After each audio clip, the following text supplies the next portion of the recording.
Hi everybody, welcome to Northwood Farms Vlog entry number 175. And I'm Emma. I'm Kip, and this is Little Jax, and it's the Sexy middle... McLight. Oh jeez, that name. You guys. That's for something else. All right, so middle of October 2016, and yeah, it's pretty nice outside. Middle of the throwdown, everybody's getting out there riding their horses, I hope. Yes, all you guys are doing an amazing job. Absolutely. So, question was asked, what is a bridle horse, the 4 stages of bridle horse, that kind of stuff? Yeah, because it came up because I have Lil in the throwdown with me, and I just dropped the hackamore rein with her. So she is officially, and Nigel as well, straight up in the bridle. So it's a big deal because these are my first official bridle horses that I've made. And so this is the part where I get to give my caveat because I'm really worried about this, you guys, because the only thing I know about bridle horses is what Buck Brannaman has taught me. And there is really a ginormous tradition, many layers beyond what he's had the time to communicate to me. Yeah, you're tip of the iceberg. Oh yeah, and it's a really neat tradition. It's probably not something that I'm gonna partake of on, in that depth. There's gear, like there's associations, you guys, for just for the gear is an amazing art. And all these guys that are cowboys and carrying on the tradition, I'm not any of that. I'm a dressage rider, right? But I just really like the way that Buck's horses go, and I really want to be a horseman. And that's why I've been studying with him for 5 years and will continue to study with him. So this is how I'm building bridle horses as he's taught me. Right. Okay, so at the beginning, halter. Yes. Right? So this is like a pre-stage. It's like preschool. Yeah. So, yeah, right? So you got to get your horse where he leads and does everything that you want him to do off of the halter. Yep.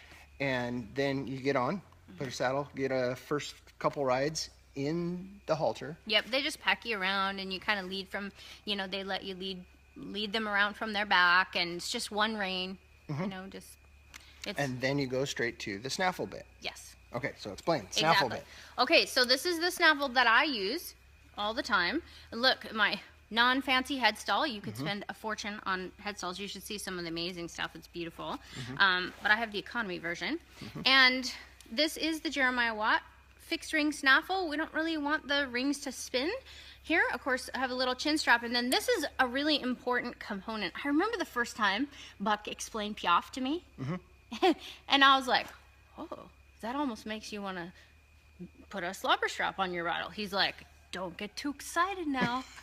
And it's funny because now I can hardly imagine trying to develop a horse without it at the beginning. So the cool part about the slobber strap is that it's really quick release, obviously, and also look, they can feel it really quickly when you pick up the rein, and so really you can ride your horse on a float very quickly. Pretty important. So because all the things you have to get done in the slobber strap. Well, I want my horses to do things on a float, obviously, without a lot of resistance. So the thing that's kind of interesting, I think, because, there's been this big discussion about metal in the mouth and how bad it is, and maybe that's true. I don't find that with my horses. And what I love about the bit laying across the tongue is there's a ton of feel that comes to me through the reins via that bit being on the horse's tongue, and the tongue is attached to the TMJ and all the muscles in the neck, and the neck is connected to the front feet, and there's just so much information that I get from it that I would definitely not want to miss out on that. So that's the first stage. It's somewhere between a year and a year and a half in general. And we should take this block off just really quickly. You should show them why the block's in there. You just keep there's a little wooden block in this hackamore just to keep it shaped. So this is a rawhide hackamore. Doesn't have any metal in it or anything. And so that's that. And it's attached to, this is parachute cord micarta, you guys, because I live in Oregon. Traditionally, it would be horsehair, and it would be smaller. The reins would be at the same or smaller diameter than the bozal, but I just ride in the parachute one because it's raining here, and horsehair reins get really stiff in the rain. Yeah. So after I have taught my horse everything that I want them to know in the snaffle bit, everything, you guys. So walk, trot, canter, loose rein, collected, gallop, jumping, all your laterals into the bend, away from the bend. If you were going to do cattle, you know, or any kind of a job, you definitely would have that in the snaffle bit stage. So once you have educated a snaffle bit horse, really to the end of that stage, for the most part, with a few, very few exceptions, Right. they know everything that you want them to know. So they understand the curriculum, and then it is degrees of quality and refinement.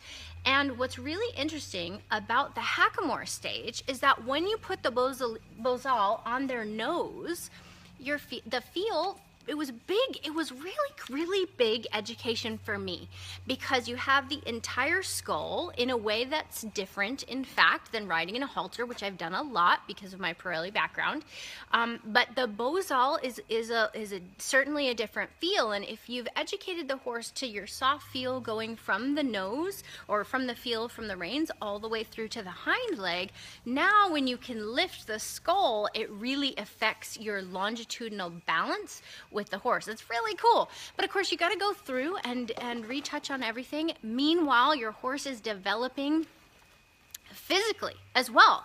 So that's the hackamore stage, and that's somewhere, for me, that's been about a year and a half. Most likely, I'm guessing, you know, on some horses it's just going to be 6 months or so. So I bet it's going to be more like a year for me, for quite a while. So then the 2-rein stage, which is what this one is fixing to get to pretty soon. That's right, buddy. So then the 3rd stage, you put this little gizmo on, which is a pencil hackamore. So it's just a smaller diameter. This is 3/8, and it does have a beautiful horsehair McCarty that Sarah Hagel braided for me. Yeah, that's really I nice. love it, and she made it to look like one of my favorite ones of Buck's. So I love it. And then Vince Donnelly braided the bozal for me. Both And of your bozals, Donnelly. yeah, that's true. And so you put that on first, and then you put a bridle bit, a real bridle bit, on your horse. So this, as you can see, this is fixed shank bit. This is a half-breed mouthpiece. There's all sorts of different ones. Again, a whole study in and of itself. And then This is the sound too. The famous sound. look at reins and romal. Again, hand braided. Rawhide. Yeah. So this is the bridle bit and the bridle, and it goes over the top of the tiny little hackamore that you put on.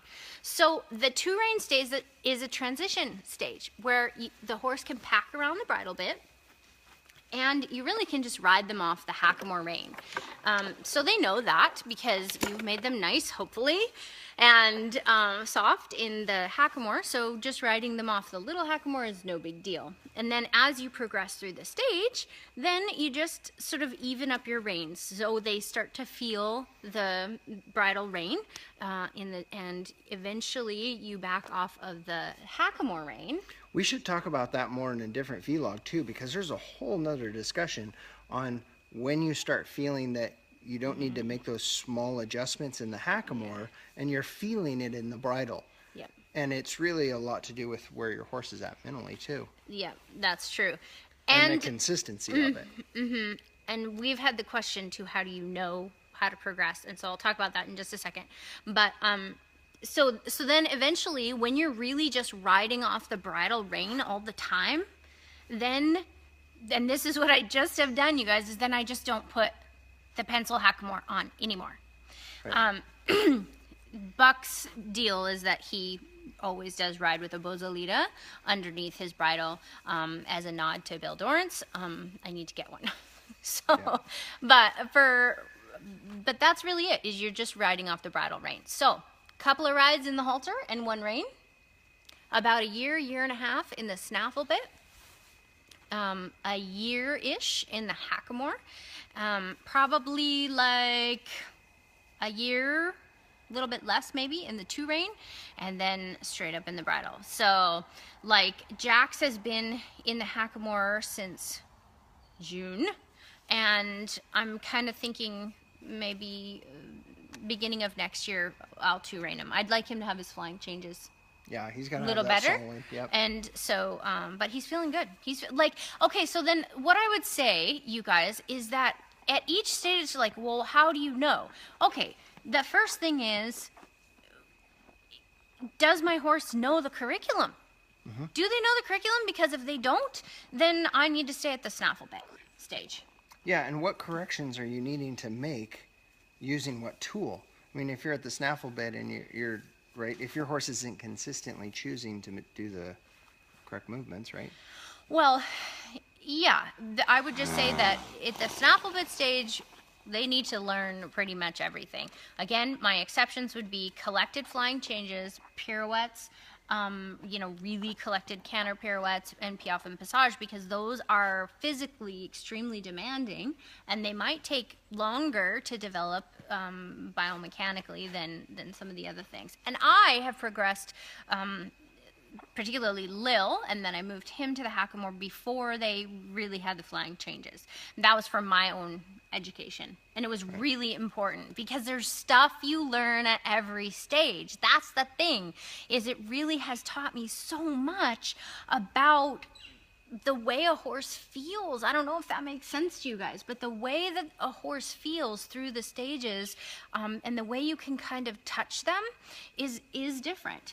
But I would not want to be teaching my horse leg yield, in the hackamore, because why? Why would you give up the ability to really feel them longitudinally and laterally as they're learning that?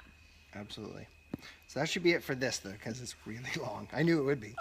Those are 4 things you got to go I through. was so scared, you guys, because I feel like I don't really, I don't know. This is what I'm doing, though, so I hope it's helpful to you guys, and I'm really excited about it. And what I would say, I want to say this just really quickly, is the feeling that my horses have gotten as they've developed, as a 4 or 5 year process, right?